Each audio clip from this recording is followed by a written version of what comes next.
¿Qué tal, colegas? Bienvenidos a un episodio nuevo de su podcast Entre Colegas. Mi nombre es Daniel Vela y en esta ocasión nos acompaña Jorge Armando Morales del Ángel. Él es médico por la Universidad Autónoma de Nuevo León y posteriormente hizo la especialidad de neurocirugía en el Hospital Universitario, avalado por la misma institución, con un adiestramiento posterior en cirugía de columna en el ISSSTE Regional de Monterrey, y además tiene entrenamientos en neurocirugía y cirugía de columna en Nápoles, Italia, así como en cirugía de columna en el Hospital San Francisco de Asís en Madrid, España, y un fellow en Alemania e Italia en cirugía vertebral oncológica en el Instituto Ortopédico Rizzoli en Bolonia y en Múnich. Jorge es colega de la generación de medicina, así que me da mucho gusto tenerte aquí acompañándonos. ¿Cómo te encuentras, Jorge?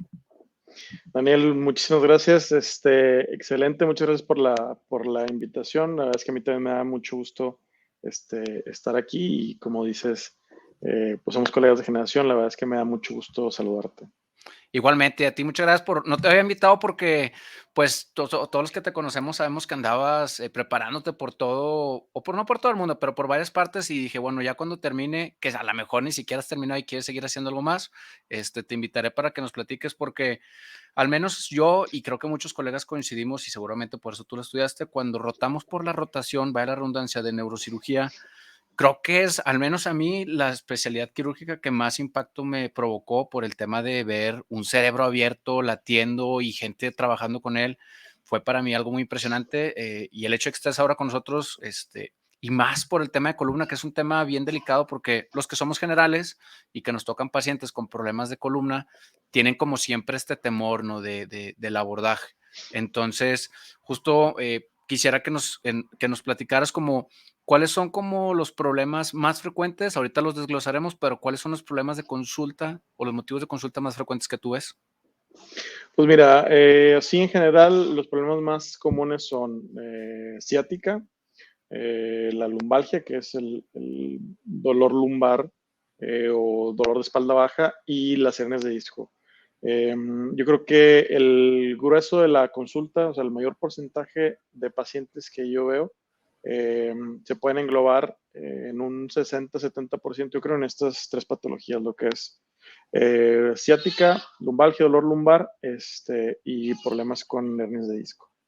Ok, ciática en la medicina general creo que es algo bastante frecuente que hasta el paciente ya sabe, cuando es primera vez le causa conflicto, pero cuando, y ahorita tú nos hablarás qué tan frecuente es que se repita, pero cuando ya es motivo de consulta frecuente de él, ya hasta él llega y dice, no, doctor, vengo para que me dé el mismo cóctel que, pues ahorita tú nos hablarás de qué tan bueno o malo es eso, porque ya piden el cóctel que siempre les ha funcionado y que se les quita luego, luego, pero pues para partir con el primer tema, que es ciática, cuéntanos de inicio porque mucha gente, pues, puede decir la asiática, el ciático, ¿cuál es el nombre apropiado y cuál es la causa? Mira, el nombre apropiado es ciática. Mucha gente lo identifica como la asiática o el ciático. ¿Por qué se llama ciática? Porque la ciática se refiere a alguna alteración del nervio ciático. El nervio ciático es el nervio más grande del cuerpo. Está formado por múltiples raíces que emergen de la columna lumbar. Entre vértebra y vértebra, en la columna lumbar, como podemos verlo aquí en el diagrama, entre orificio y orificio emergen los nervios de la columna y estos van y forman el nervio ciático, que como te digo es el más grande de todo el cuerpo. Entonces, cualquier alteración, cualquier problema, cualquier enfermedad en el trayecto del nervio ciático causan este dolor característico o este dolor que la gente pues identifica muy fácilmente, ¿no? Que es la ciática. ¿Cuál es este dolor? Es un dolor que inicia normalmente en la parte media o inferior de la nalga, del glúteo, se distribuye o bueno, se irradia de la nalga, dependiendo de qué nivel esté afectado, es en la parte anterolateral del muslo o en la parte posterior y puede bajar por toda la extremidad, o sea, por toda la pierna. Puede llegar hasta el talón o incluso está documentado que puede llegar hasta la punta de los dedos, que no es lo característico, pero puede ser. Entonces, esta es la llamada ciática. Es un dolor que inicia en la nalga y se irradia clásicamente por la parte posterior de toda la pierna. Y el motivo por el cual se desencadena, ¿es por postura, es por algún trauma, es genético? ¿Cuáles son? Seguro deben ser varias. ¿Cuáles son como las causas más frecuentes que detonan este tipo de dolor? Pues mira, de la ciática hay causas espinales y no espinales, o sea, de la columna o de las que no provienen de la columna. La más común pues son los problemas de columna, problemas degenerativos, dentro de los cuales el más común detonante de este dolor son las hernias de disco. Una vez y justo era lo que te mencionaba antes, una vez que se detona la ciática, digo, el tratamiento creo que es farmacológico, ahorita hablaremos de él, pero ¿qué tan frecuente es que una vez que lo tiene, siga repitiéndose? No sé, a mí me toca que al menos 2 veces por año, o a veces una vez al año. ¿Está asociado a lo mejor algún a las personas que trabajan mucho tiempo sentado, por ejemplo, en camiones, transportistas y demás, o no hay una asociación laboral? Sí, mira, sí hay asociaciones laborales, por ejemplo, pacientes que llevan posiciones estáticas prolongadas, es común que tengan una presentación repetitiva. De hecho, como tú lo comentas, el paciente que tiene ciática, pues ya sabe identificar el dolor y este es repetitivo. Se supone que hasta un 40 o 60% de la gente que ha tenido un evento lo va a volver a repetir al menos una vez en toda su vida, o sea, al menos una vez más en toda su vida.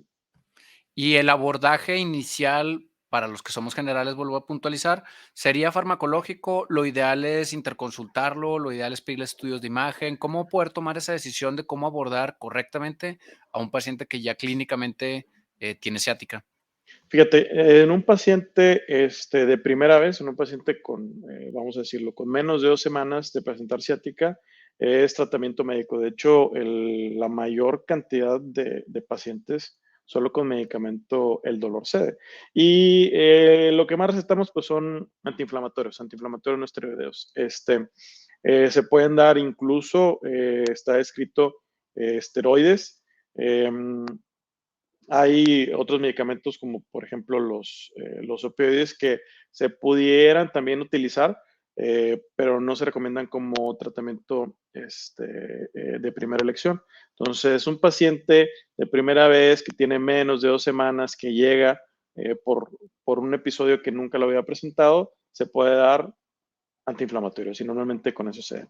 Ya cuando el padecimiento no cede, tienes un paciente con más de un mes, con el dolor que no cede con los medicamentos convencionales, bueno, en ese caso ya podríamos empezar el abordaje con estudios de imagen, radiografías y canalizarlo a un especialista, ¿no? Ok, perfecto. Una vez que está el manejo, vámonos un poquito para atrás. La edad de aparición, ¿hay algún pico de edad a los 30, 40 años? O la verdad es que ahí sí es muy variable y depende de muchos factores. Fíjate que es muy variable. Hay artículos que dicen, bueno, obviamente la incidencia va aumentando en los grupos etarios, o sea, es mucho más pequeño en las primeras décadas de la vida y el pico, como tú bien lo comentas, es de la cuarta a la sexta década de la vida, es cuando está el pico de problemas como la ciática, ¿no? Perfecto. Y ahora sí brincándonos a tu área, porque seguro pues habrá otras especialidades que lo manejan dependiendo de la severidad. ¿En qué momento o qué tipo de pacientes llegan a neurocirugía por el tema de ciática? ¿Qué es lo que pasa y por qué los abordas tú y no alguien más? Aquí es muy interesante que lo preguntes. Normalmente, o bueno, lo que nosotros tratamos de hacer es, no te voy a decir que educar a la población, sino la patología de columna, ¿quién la debe de tratar? Es el cirujano de columna. Aquí en México hay una asociación que rige esto, que es la Asociación Mexicana de Cirujanos de Columna, y quiénes son los integrantes, tanto traumatólogos como neurocirujanos, pues siempre y cuando hayan tenido un entrenamiento adicional. Yo terminé en neurocirugía y después de eso hice un año de cirugía de columna, entonces con esto me confiere ahí el título de cirujano de columna, no que me esté dando autopromoción, ¿verdad? Pero pues esto es el deber ser. ¿Quién debe de tratar las patologías de columna, las enfermedades de columna? El cirujano de columna, ya sea un traumatólogo con especialidad en columna o un neurocirujano con especialidad de columna. ¿Por qué o cómo me llegan a mí el grueso de los pacientes? Normalmente yo los veo ya cuando tienen algún déficit, ya sea motor o sensitivo, es cuando me los envían a mí como especialista en columna. Y normalmente ya cuando llegan contigo es porque requieren Perdón por la pregunta, ¿verdad? Pero un procedimiento quirúrgico, una cirugía correctiva. Fíjate que la mayoría de los pacientes no necesitan cirugía. De hecho, hay artículos que dicen, por ejemplo, los pacientes que tienen hernias de disco, se supone que solo de un 100%, solo una tercera parte van a terminar en cirugía. Las otras dos terceras partes, el dolor se controla o la molestia se controla con el tratamiento médico conservador, que el tratamiento médico conservador son 3 pasos. Es tratamiento farmacológico, medicinas, la fisioterapia o rehabilitación, que la verdad esto ayuda muchísimo, y la otra parte es higiene de columna y control de peso. Entonces, la mayor cantidad de gente que tiene una enfermedad de columna no termina en cirugía. La mayor cantidad de pacientes que yo veo no los tratamos con cirugía. Hay unas indicaciones muy, muy específicas del procedimiento quirúrgico y este es por mucho el menor porcentaje. Te estoy hablando así de todas las patologías de columna, a grosso modo, una tercera parte necesitan un tratamiento quirúrgico. Me ha tocado en algunas ocasiones, no muchas, pero sí algunos que como pueden quizá llegar a ofenderse cuando uno toca el tema de que muchas de las veces el peso, yo se los trato de explicar con el IMC, por ejemplo, una persona que debería pesar 70, 75 kilos y pesa 100, 110 kilos, 120 kilos, digo, pues mire, imagínese que así como me ve usted a mí, yo peso 78, que me pusieran pues 2 costales de 20 kilos de cemento adelante y que la columna tenga que estar pues traccionando, ¿no? Esa es mi explicación, ahorita tú me corregirás.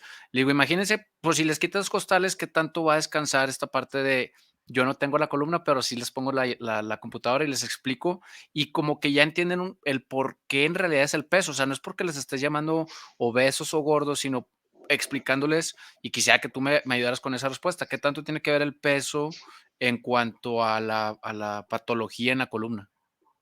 No, no, no, tienes razón. De hecho, yo hago una analogía muy similar. Yo les digo, pues imagínense que le doy una mochila ahorita y ahí le echo piedras y la mochila le pesa 10 kilos y la trae todo el día, pues obviamente van a terminar con dolor, ¿no? Con molestia. El peso sí juega un papel muy, muy importante en la patología de columna. De hecho, hay pacientes que solo con el hecho de bajar de peso, todos sus problemas se les eliminan. Y sí, es un tema, pues no diría que muy delicado, pero sí, a veces el paciente, hay que decirle muy sutilmente que el peso juega un papel fundamental en la enfermedad de columna. Y si tenemos un control de peso, lo que significa tratar de acercarse al peso ideal, que pues ninguno de nosotros estamos en el peso ideal, pero sí disminuirle un poco, eso le va a generar una mejoría clínica, es decir, eso le va a mejorar tanto el dolor, la molestia y la fatiga de su problema de columna. Sí, claro. Y justo también el tema de las referencias para los generales que nos escuchan, a mí me tocó un caso de un paciente más o menos pesaba como 95, 98 kilos, y medía unos 7, 8 más o menos. Empezó con una asiática que no mejoraba mucho, al general previo que estaba, pues dijo, le pidió un TAC y dijo, y de una vez hazte una resonancia si tienes, pues la economía, ¿no? Lo delicado fue que ahí también encontraron, pues una patología oncológica justo en el hueso vertebral. Ya. Y lo sorprendente es que tenía como 34 años, entonces sí fue muy difícil para mí explicarle que a lo mejor sería ver o sea, a un subespecialista, más o menos por qué, sin explicarle del todo, porque también pues están las presentaciones atípicas de la asiática, ¿no? Que podrían ser temas oncológicos a edades muy tempranas. Sí, definitivamente. Digo, las causas de la ciática, como decíamos, son espinales y no espinales. Las espinales, pues, son las que provienen de la columna, desde una patología discal, una hernia de disco, tumores en la columna, hasta las no espinales, que las no espinales son las que no pertenecen propiamente a la columna, y en esas incluso está descrito tumores pélvicos pueden ocasionar ciática, que si bien es cierto es lo más raro, también nos encontramos estos casos. De hecho, yo tuve un caso de un señor que tenía lumbalgia, que es algo de lo que vamos a hablar ahorita, es similar a la ciática, pero no es lo mismo y tiene unas unas sutiles diferencias. El paciente solo se quejaba de lumbalgia, de dolor de espalda baja. Fue a ver a un médico, le dijo, no, pues tú no tienes nada, pero no les gustaba lo que decía el reporte de radiología. Fueron conmigo y en efecto, le encontramos una enfermedad metastásica secundaria a un cáncer de próstata que pues no estaba diagnosticado y el paciente, digo, la edad del paciente pues sí era un poquito más avanzada. Si mal no recuerdo tenía 65, 67 años y me dice, oiga, pues es que yo venía por un problema de espalda y ahorita me están diciendo que es un problema mucho más severo. Y sí, el tratar de explicárselos a veces es difícil. A veces los pacientes o a veces el cáncer, la patología neoplásica debuta con problemas en la columna, que te digo, también no es lo más común, pero sí nos encontramos los casos en donde el primer síntoma es una lumbalgia y es afortunadamente el origen de o las causas oncológicas que originan una lumbalgia, el porcentaje es de los menores. La principal causa de las lumbalgias son ya sea malas posturas al levantar objetos del piso, una mala postura de estar sentado al realizar actividades físicas o problemas ya sea de los músculos de la fascia. Esos son los principales generadores del dolor en las lumbalgias. Pero como tú bien lo dices, pues podemos toparnos con casos desagradables en donde el generador del dolor es una patología neoplásica oncológica. Claro, sí, lo digo, lo menciono solo para que quien nos escuche no se nos escape que la lumbalgia no solamente es dar, pues, farmacología, sino, como bien decías, si ya no va cumpliendo con el patrón, pues, no está de más considerar, el tema de pedir más estudios de imagen para, pues, para que no se nos escape este tipo. Y a mí me tocó que este paciente era muy, o sea, tan joven, pues, si no dejar al aire que dices tú: "No, está muy chavo", pues, nunca sabes en qué momento se presente. A manera de Exacto. cierre para pasar con lumbalgia, ¿algo que se nos escape de ciática? Pues no, mira, yo creo que vaya, el mensaje es lo que ya habíamos comentado. Es una patología, es una enfermedad muy común. En los grupos de edad los vamos a encontrar entre la tercera, cuarta década de la vida. El dolor es bien característico. Y lo que tú comentaste es bien importante. Si ya es una molestia que no cede con los medicamentos habituales, no sé, con analgésicos, ya tiene más de un mes y el paciente no tiene ninguna mejoría, entonces sí hay que canalizarlo. Si bien es cierto que el mayor porcentaje de estas enfermedades van a ceder con tratamiento médico, con fisioterapia, si algo no nos gusta, si ya no es lo habitual, lo característico, hay que ahondar más. ¿Para qué? Para evitar encontrarnos con estos escenarios, ¿verdad? Perfecto. Y pasando al tema de lumbalgia, que justo cuando me dijiste esos, o sea, ahorita mencionabas estos 2 temas que son parecidos, pero no son lo mismo, ¿cuál es como la puntual diferencia entre uno y otro? Bueno, la puntual diferencia es que la ciática es un dolor en la pierna, ¿no? Y la lumbalgia es un dolor en la espalda baja, ¿no? Es un dolor que se queda, si lo quisiéramos localizar anatómicamente, sería de la última costilla a la cresta ilíaca. Esa sería la región en donde si tenemos dolor es lumbalgia. Y aquí lo interesante es que los generadores del dolor son distintos. Lo más común en una ciática, pues es un problema discal, un problema del orificio por donde sale el nervio. Déjame ver si puedo ponerlo aquí. Aquí tenemos una columnita pequeña. Entonces, el nervio sale por este orificio, que es el agujero de conjunción, el foramen, el neuroforamen, como le queramos llamar. Entonces, por este orificio sale la raíz nerviosa. Normalmente en la ciática el problema está aquí, ya sea que haya una estenosis, una disminución del diámetro o que el disco, que es esta esponjita, esté presionándolo aquí atrás en la salida, ¿no? Eso nos causa la ciática. En cambio, los generadores del dolor en la lumbalgia pueden ser mucho más variados. Pueden ser desde el disco intervertebral, puede ser las alteraciones facetarias, puede ser problemas musculares, puede ser problemas ligamentarios, Está documentado también el dolor de la fascia, y hay no un término nuevo, pero hay un dolor que no sabemos de dónde proviene, pues no le podemos llamar tampoco idiopático, pero eso también es otra clasificación del dolor, del generador del dolor en la lumbalgia. No sé si me explico. Sí, y este es más prevalente que la asiática, están a la par, que, o sea, cómo poder, digo, ya entendimos cómo diferenciar la localización, pero ¿qué tanto se ve? Porque ahora que lo dices, para mí como general no es tan frecuente, pero pues tú como neurocirujano, ¿cómo es en tu porcentaje de consultas? Que en algunos artículos sí la incidencia, prevalencia lo menciona mucho más alta que la asiática.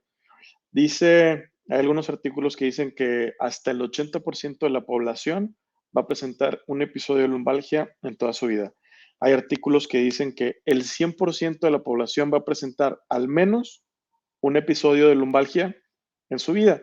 Y la verdad es que sí es bien común. Es un dolor en la espalda baja que te lo puede ocasionar, te digo, desde el hecho de tener una mala postura para levantar objeto del piso hasta estar sentado, estar en un webinar 2, 3 horas y ya empiezas con fatiga en la espalda baja. Entonces, sí es mucho más común la prevalencia, es mucho más alta la prevalencia de la lumbalgia que de la ciática.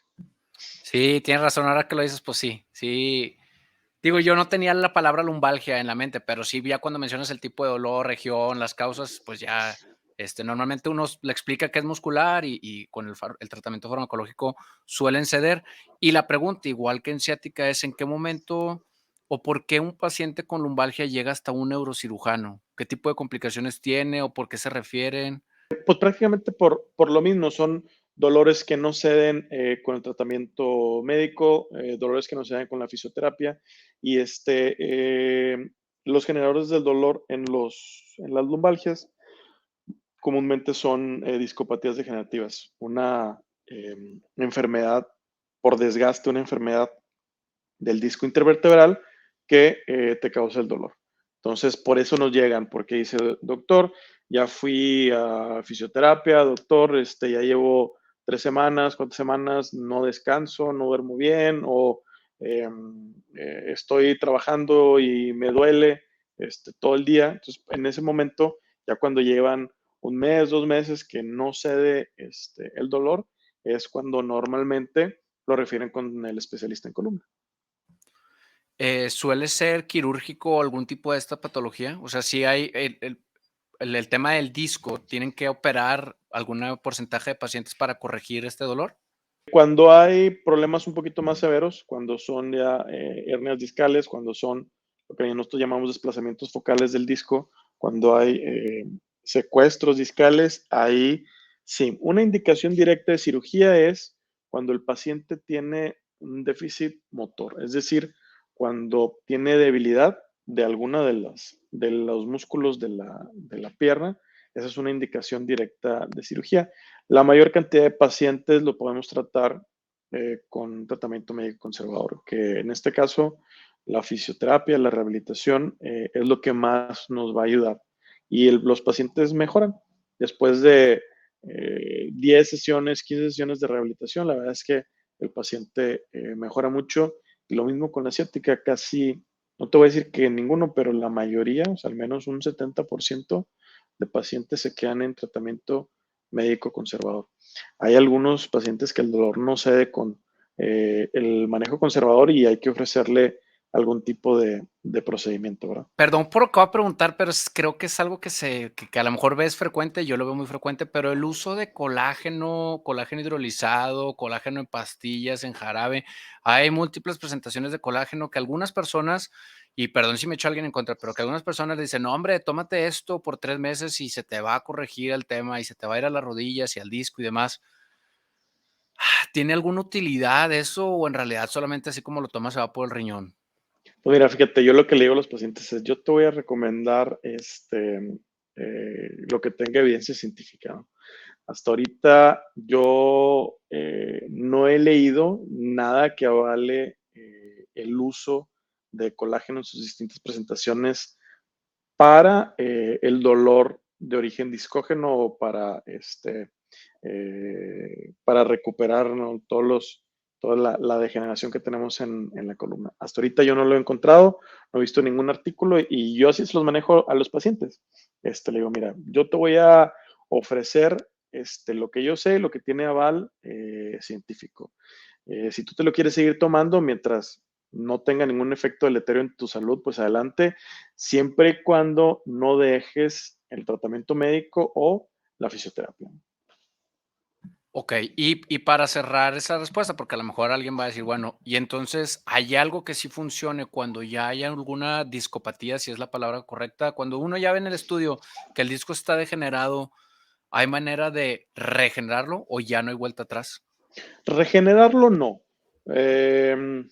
Propiamente dicho, una regeneración del disco no. Ya una vez que el disco tiene un desgaste, ya cuando hay una discopatía generativa, el disco no va a regresar a un estado previo al que está.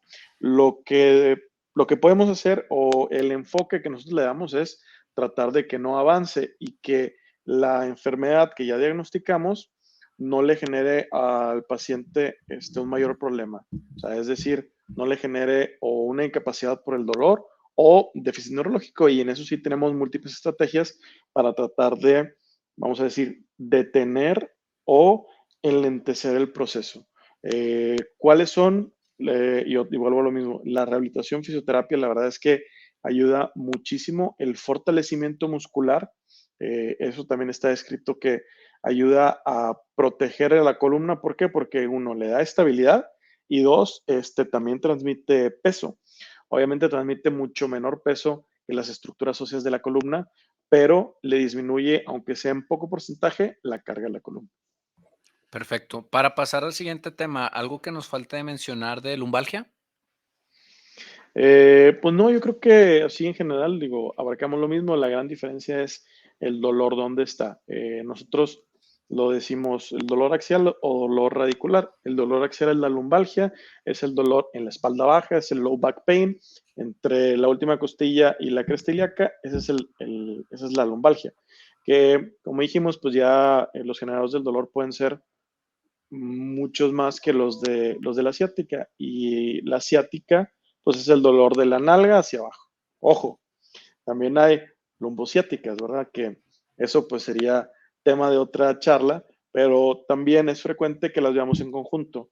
El dolor axial, lo que es lumbalgia, y el dolor radicular, juntos, la llamada lumbociática, y es una mezcla de todo.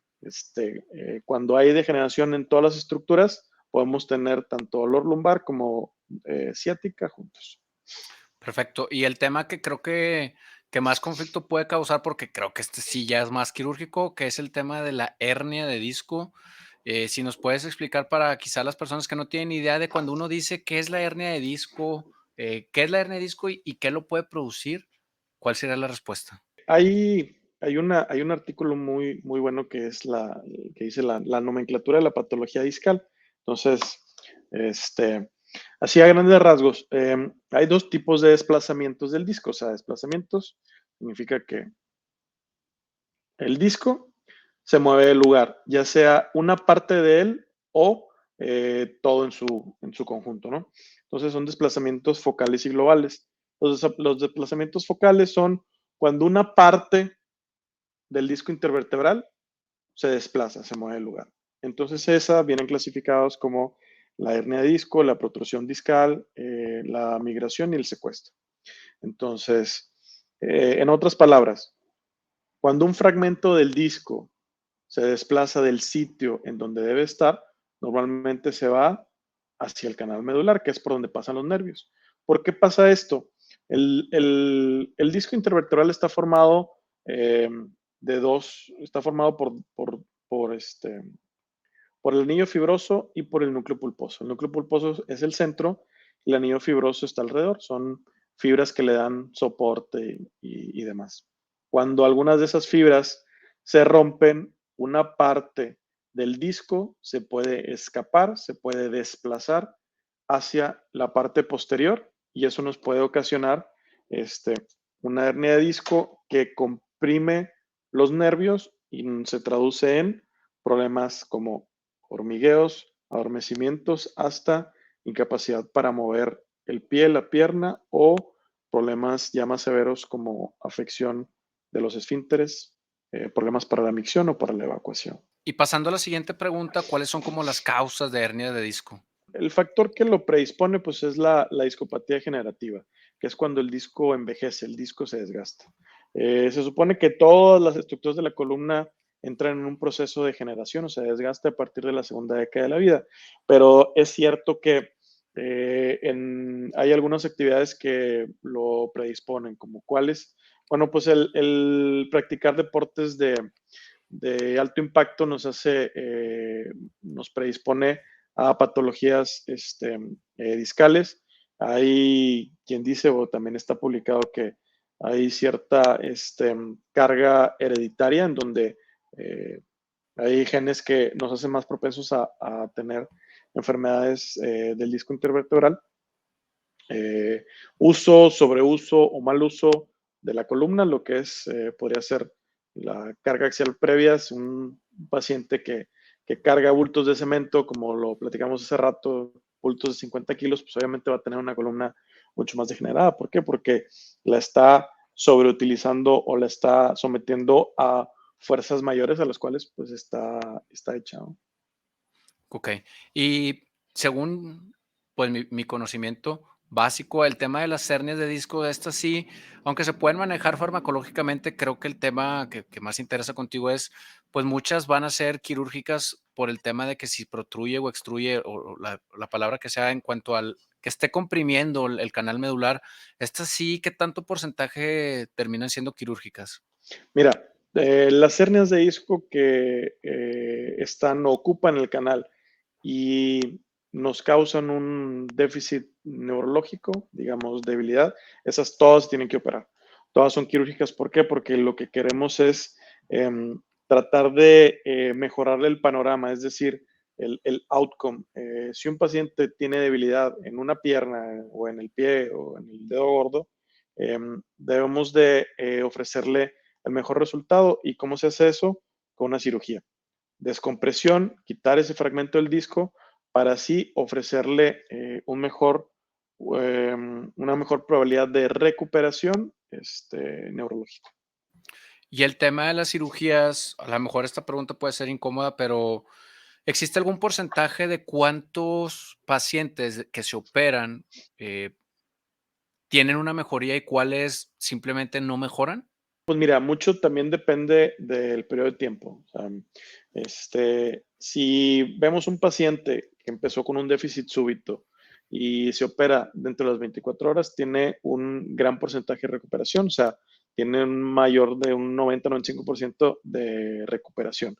En cambio, el paciente que ya lo vemos que tiene un problema de un mes o más de un mes con debilidad, obviamente el porcentaje de recuperación, la probabilidad de recuperación va bajando. Entonces, todo depende del tiempo en que nos demos cuenta y el tiempo en que realicemos la cirugía. Que se podría decir que aquí el tiempo sería oro, ¿no? O sea, en la medida en la que ya se Exacto. va presentando, pues ya no le dudes porque me queda, o sea, los pacientes que he tenido sí tienen mucho esto de, pues es que no sé, quizá me espero a ver si evoluciono y cómo me va, pero por lo que comentas, lo ideal sería, pues, por todo lo que me has dicho, si ves un paciente, pues bueno, trátalo, pero si ves que los 10, 15 días no mejora, luego mandarlo con el especialista, su especialista, a que empiece el hacer ya el manejo para ver si no es, pues necesario lo quirúrgico, porque desde lo que me dices, pues a veces vale más la pena opérate luego para que el resultado sea mucho mejor, ¿no? Sí, sí, sí. Fíjate que aquí sí me gustaría hacer hincapié en que el paciente que tiene debilidades se tiene que operar sí o sí. El paciente cuyo síntoma o cuyo único síntoma es el dolor, ahí pues tenemos un poquito más de oportunidad. ¿Oportunidad en qué sentido? Oye, pues es un paciente que solo tiene dolor, no tiene déficit neurológico, tiene una hernia grande, pero solo tiene dolor, bueno, pues vamos manejándolo. Oye, no se le quita con medicamento, con fisioterapia, vamos a ver qué tanto mejora.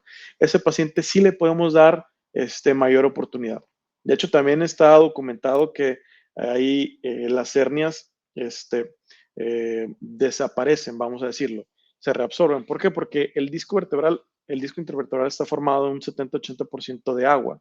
Entonces, hay series en donde hasta un 70% de los discos migrados o secuestrados se reabsorben, es decir, se deshidratan. El paciente que tiene debilidad en una pierna, debilidad en el pie, ese paciente siempre se debe operar. ¿Para qué? Para ofrecerle el mejor resultado neurológico, es decir, que recupere el déficit antes de su enfermedad. El paciente que solo tiene dolor, cuyo único síntoma es dolor, ese paciente tenemos un poquito más de oportunidad en el sentido en que podemos darle medicamento, podemos darle terapia física, rehabilitación, para ver qué tanto mejora el dolor. ¿Por qué? Porque hay series que dicen que los discos herniados o los discos secuestrados o migrados tienen una reabsorción, porque el 80% del disco es agua, entonces al momento de tener una ruptura discal, el disco se va deshidratando. Entonces se supone que todos los discos se van a reabsorber en un lapso de 2 años, pero pues también eh, decirle al paciente que va a estar con un dolor intenso por 2 años, pues no creo que le vaya a gustar mucho, ¿verdad? Entonces, por eso se les puede ofrecer cirugía en un paciente cuyo dolor no cede, es decir, no cede con medicamento, no cede con rehabilitación, está la opción de la cirugía, en donde se tiene que operar sí o sí es cuando nos damos cuenta que tiene debilidad, que ha perdido fuerza en una pierna o ha perdido fuerza en el pie. Ese paciente debe entrar a quirófano lo más pronto posible para ofrecerle el mejor resultado, que es recuperación del déficit, es decir, que recupere la fuerza que perdió por la hernia. Y el tema de la cirugía para ya ir cerrando, es una cirugía que les ponen alguna prótesis, les ponen hueso, les ponen clavos, a manera muy resumida para no, porque creo que es todo un episodio seguramente, pero de manera muy resumida para el que esté pensando, bueno, ok, me quiero hacer la cirugía, pero ¿qué me van a poner? ¿O cómo van a liberar? Pues sí, como decía un maestro, hay muchísimas formas de resolver un problema. Aquí, ¿cómo la resolvemos nosotros? ¿Cómo la resuelvo yo? Les ofrezco una microdisectomía, es decir, quitar la hernia. Todo lo hacemos por un abordaje tubular. Es un tubo de 2.2 centímetros de diámetro, su diámetro interno, y lo hacemos con microscopio. Hay otras opciones, como cuál, la endoscopía. Se pueden hacer disectomía, o sea, quitar el disco por endoscopía. Es una herida mucho más pequeña, como de 1 centímetro, 1.2 centímetros, y lo que se llama el full endoscopic, que es metes el endoscopio y por ahí trabajas o por ahí haces toda la cirugía. Hay quien lo hace cirugía abierta, que es una cirugía un poco más grande, en donde pues ahora sí que lo podemos decir como a la antigüita. El objetivo de las tres es quitar el disco. Y normalmente no se pone nada, normalmente solo se quita el disco, no se pone tornillo, no se pone hueso, no se pone implantes, normalmente es solo quitar el disco. Y perdona mi ignorancia, si quitas el disco entre cuerpo y cuerpo, ¿qué queda? ¿O se quedan pegados, los fusionas, los suturas? ¿Cómo queda esa parte? La microdisectomía es quitar el fragmento horneado, no se quita todo el disco. De hecho, nunca se quita el 100% del disco, jamás. Eh, lo que se ha visto es que las microdisectomías ayudan a quitar el dolor o a recuperar el déficit neurológico. También te debo decir que en las microdisectomías hay series que publican hasta un 18-20% de reherniaciones, es decir, pues ya quitaste un fragmento, pero hay más disco adentro. Entonces, hasta un 18-20% de los pacientes pueden tener una reherniación en el mismo nivel. Que por eso justo lo has estado repitiendo, del tema de la educación, el tema de la terapia física, el peso y demás, porque pues no es nada más quitar como el pedacito, ¿no? Si no corriges todo lo que lo causó, pues se va a seguir repitiendo. Entonces también el tema del seguimiento, creo que por lo que comentas es importante, porque sí, si le dice un paciente, vas a aguantar 6, 8 meses, un año, pues vamos a llevar, a ver, vamos a ver cuánto tiempo y generalmente el motivo la causa más frecuente de consulta en un hospital es el dolor. Entonces, imagínate meses con dolor, pues no lo vas a tolerar, ¿no? Exactamente. Y sí, como tú dices, o sea, no es nada más la cirugía. La cirugía no es magia, es una parte del tratamiento. Yo a todos los pacientes los mando a rehabilitación, ya sea que como solo tratamiento o, vamos a decirlo, como ayudante, ¿no? Oye, ya te operamos, bueno, como quieran necesitas llevar rehabilitación. Y esto nos ayuda, uno, a tratar de recuperar el déficit o el problema que tiene, y dos, ayudarle un poco a su columna, o sea, darle las herramientas necesarias para qué, para que la enfermedad que tiene, pues no avance o no presente en unos 5 años algún otro problema que sí necesite la colocación, no sé, de tornillos, instrumentación, pero bueno, eso ya es otro Es otro boleto, ¿no? tema, claro. Exactamente. Perfecto. Pues básicamente son los 3 temas por los cual quería que nos acompañaras, pero, pues, después de todo lo que me has contado, creo que tendríamos que hacer como 2 o 3 episodios más, porque como hay muchos temas que quedan en el aire, o muchas preguntas que me quedan a mí, porque, pues, hay tela donde cortar. Además que supongo que la rotación que hiciste de cirugía oncológica también hay como, pues, partes muy importantes que sería bueno, cuando pueda volver a tener, momento para hacer un segundo episodio, hablar de otro tipo de temas, como todos los que nos has platicado. ¿Algo más con lo que quieras cerrar de estos 3 temas? No, pues yo creo que digo, en general abarcamos los tópicos más importantes y hay que tener en mente que cuando un paciente un, ya tiene más de un mes con un dolor que no cede, eh, no tiene mejoría con los medicamentos habituales, siempre hay que tratar de canalizarlo a un especialista, digo, en este caso a un cirujano de columna, para descartar que sea algo más grave, algo más delicado, que en su mayoría, pues no va a ser así, pero siempre tenemos que tratar de ofrecerle lo mejor al paciente y es descartarle que sea un problema un poco más severo. Claro, perfecto. Para todos los colegas que nos están escuchando, que escucharon, vaya la redundancia, la formación de Jorge, en un segundo episodio hablaremos de, pues, todas sus estancias, porque creo que también los sistemas de salud que te tocó conocer han de ser muy interesantes, que estoy seguro que, pues, fácil te puedes aventar unos 20, 30 minutos en platicarnos cómo son los contrastes entre el sistema alemán, el sistema italiano, el mexicano y demás. Entonces, creo que también por ahí tenemos mucha tela de dónde poder cortar en un siguiente episodio, porque pues siempre es bueno, cuando he platicado con médicos que se van al extranjero a formarse, aunque sea a cortas estancias, llegan y te cambia el chip de como las cosas buenas que tenemos en México, porque luego muchos dicen, México está fatal en salud, pero seguro cuando vas y vienes puedes apreciar que no todo está tan mal, ¿o sí?